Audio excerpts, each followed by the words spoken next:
Welcome to Islamic Life Coach School podcast. Apply tools that you learn in this podcast and your life will be unrecognizably successful. Now your host, Dr. Kamal Akhtar. Hello everyone. Peace and blessings be upon all of you.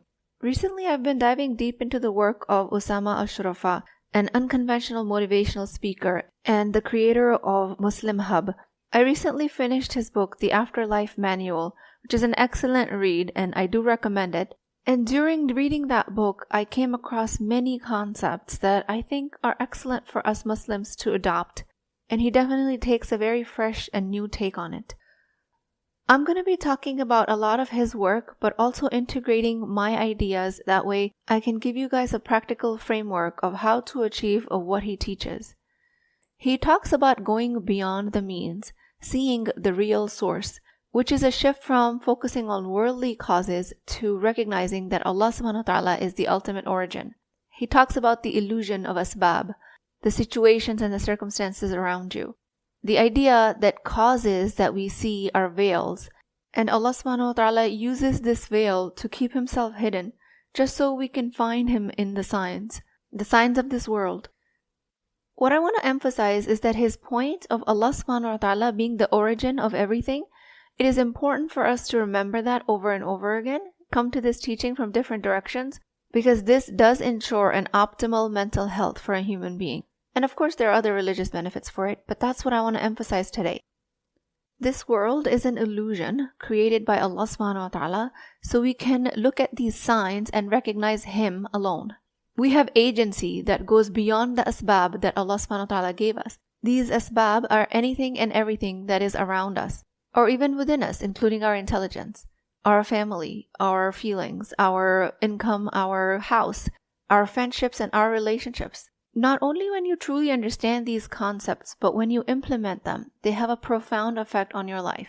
The concept being that the world is an illusion, and Allah subhanahu wa ta'ala is the primary, true originator behind everything.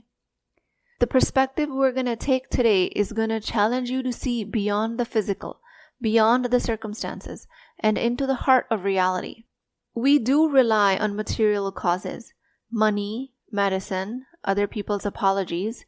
All of these things are veils, any material cause. And there are subtle shifts that we go through in our language that shift our understanding and transform our sense of responsibility, bring us closer towards peace and trust. And all of this is Ustad Ousama's work, but I'm going to take it another step forward to make it easier for us to apply and connect these insights to the coaching framework that I use. Let's start with this question. What if everything you see, touch, taste, smell, hear, anything you're using your five senses for, is not the ultimate reality, but rather an interface? He uses an example of virtual reality headset. It gives you information that feels real, but you know it's a projection.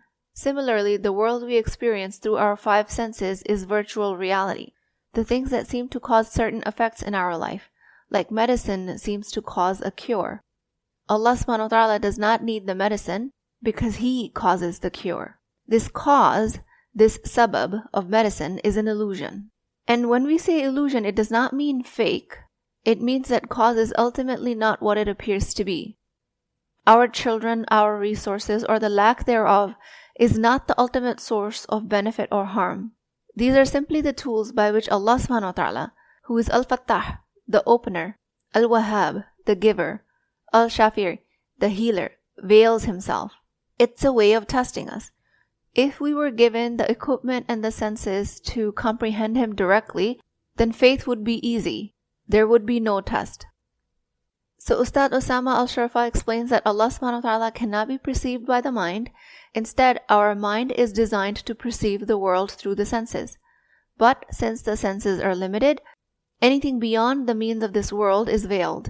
So it is our job to recognize that while we're navigating the world of cause and effect, money, medicine, education, these are not true agents.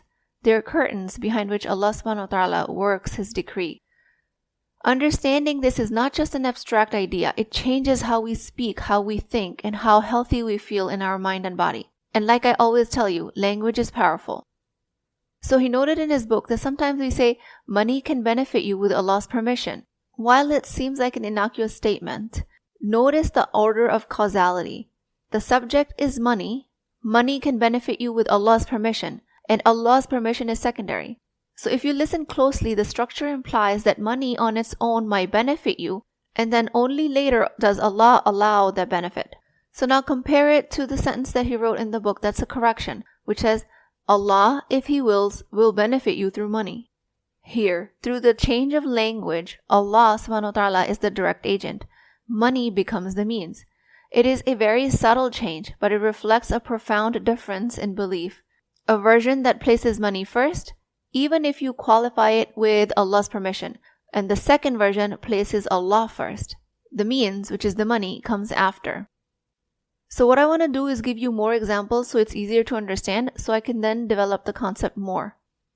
The medicine healed me by Allah's permission becomes Allah subhanahu wa ta'ala healed me and He chose this medicine as the means.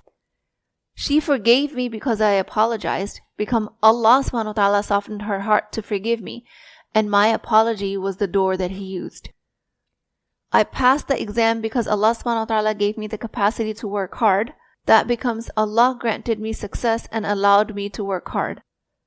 Or things like a therapist helped me heal because Allah granted him that education.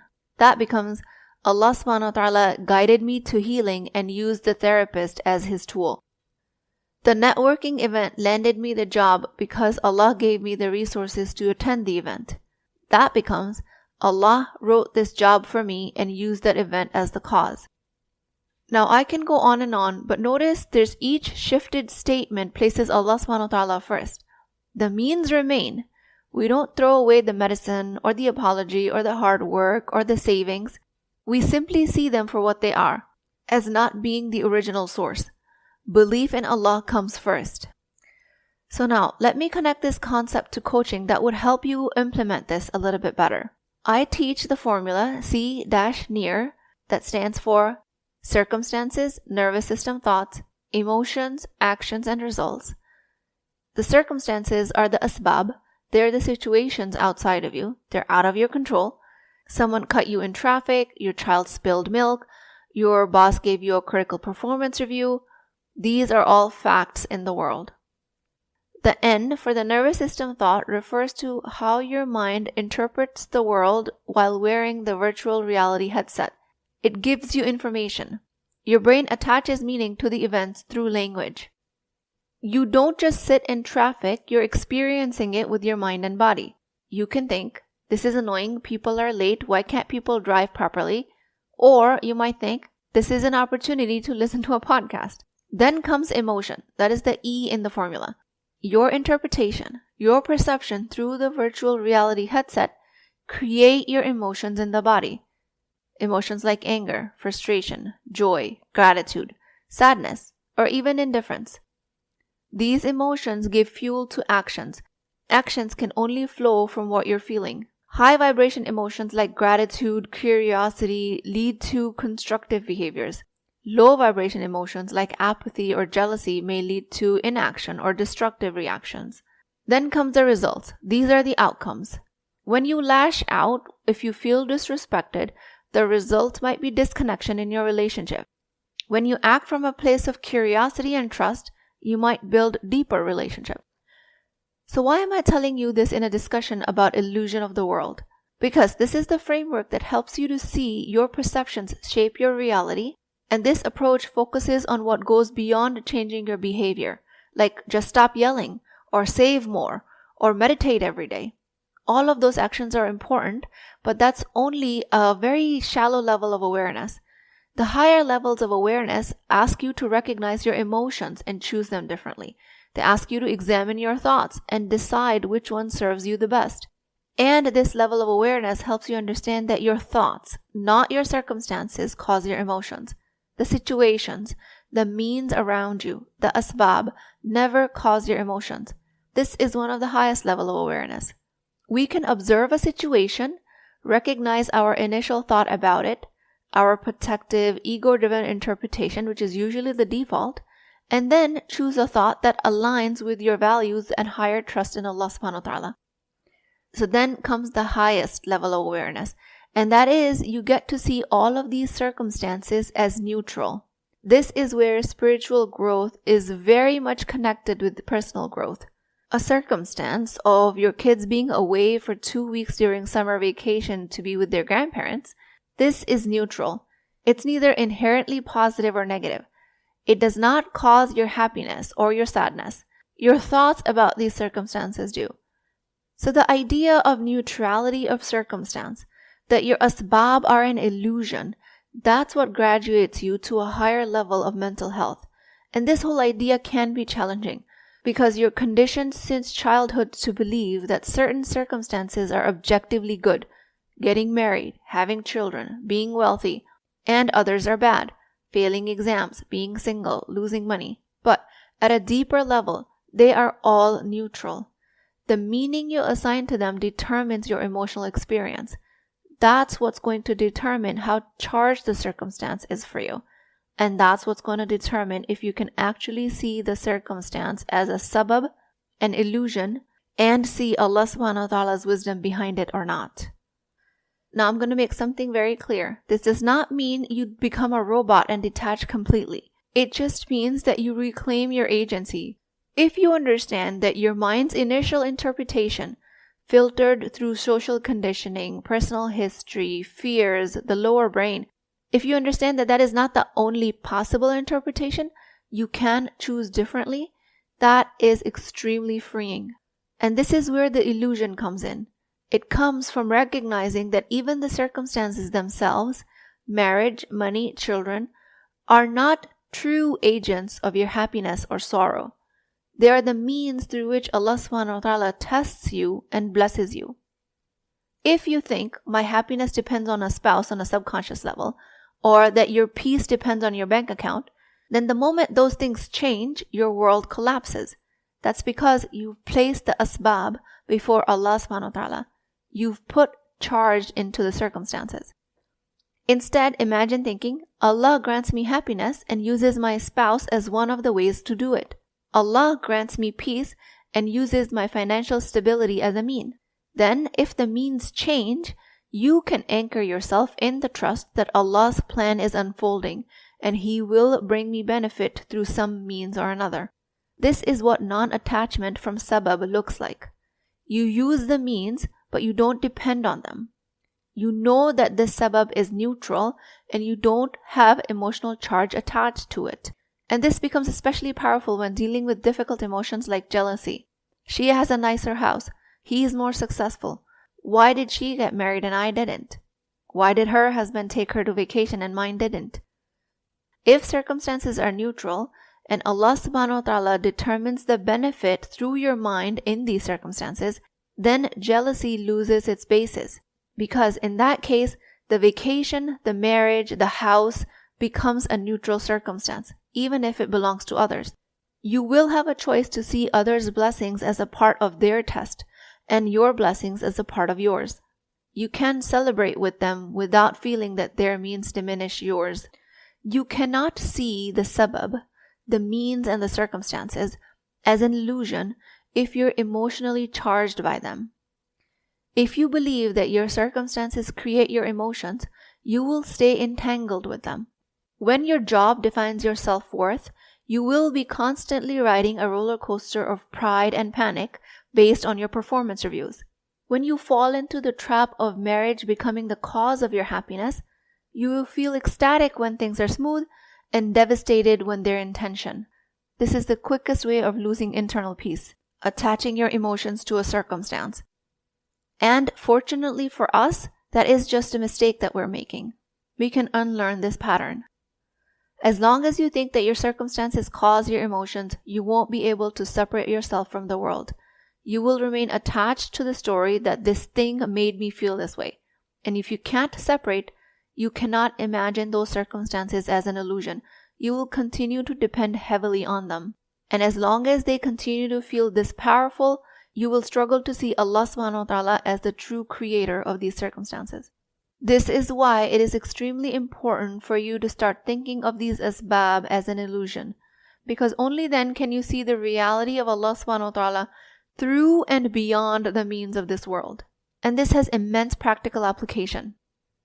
Let's say if you're laid off from the job, the initial thought might be, I lost my income, I'm in trouble. Your nervous system will trigger fear, and your attached sense of security through your employment will trigger. But if you see the job as a circumstance, neutral, and you remind yourself, Allah subhanahu wa ta'ala is the sustainer.